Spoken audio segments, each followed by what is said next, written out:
Ке се зголемува опсегот на студенти кои ќе можат да користат студентски оброк. Мерката на Министерството за образование за подобрување на стандардот на студентите. Министерката Јаневска оствари средба со представници на Националното студентско тело, Сојузот на средношколци и Форумот за образовни промени. По средбата таа потсети дека во последните 6 месеци биле исполнети 6 барања на студентите, меѓу нив и решавање на проблемот со бесплатниот превоз, при што владата му префрли 120 милиони денари на јавното сообраќајно предпријатие. Во моментот во Министерството се прават анализите доколку се прошири опсегот на студентскиот оброк, колку тоа реално би чинело.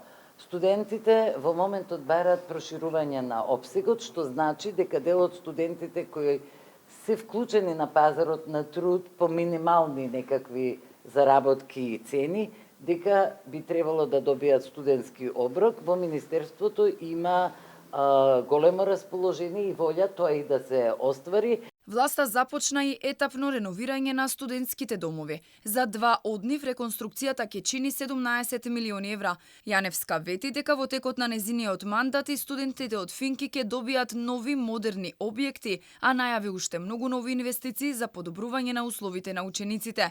Студентските и средношколските организации, задоволни од средбата и исполнетите барања, го поздравија и планот на Министерството да бидат вклучени во носењето на идните одлуки и новите законски решенија.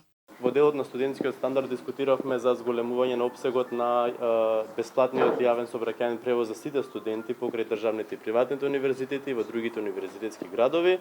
Оваа година можам да кажам дека за прв пат ќе се работи на закон за студентска работа со која што студентите дополнително ќе можат да придонесуваат во текот на студиите и за подобрување на нашата економија. За прв пат во нашата држава студентите и средношколците седна во иста маса и спреми акцијски план за новата година 2025 со заеднички цели. Јаневска, студентите и средношколците се согласија дека за да се изгради стабилен воспитно-образовен систем, потребни се проверени решенија кои веќе дале резултати, но истовремено системот да се прилагоди на потребите на дигиталното време.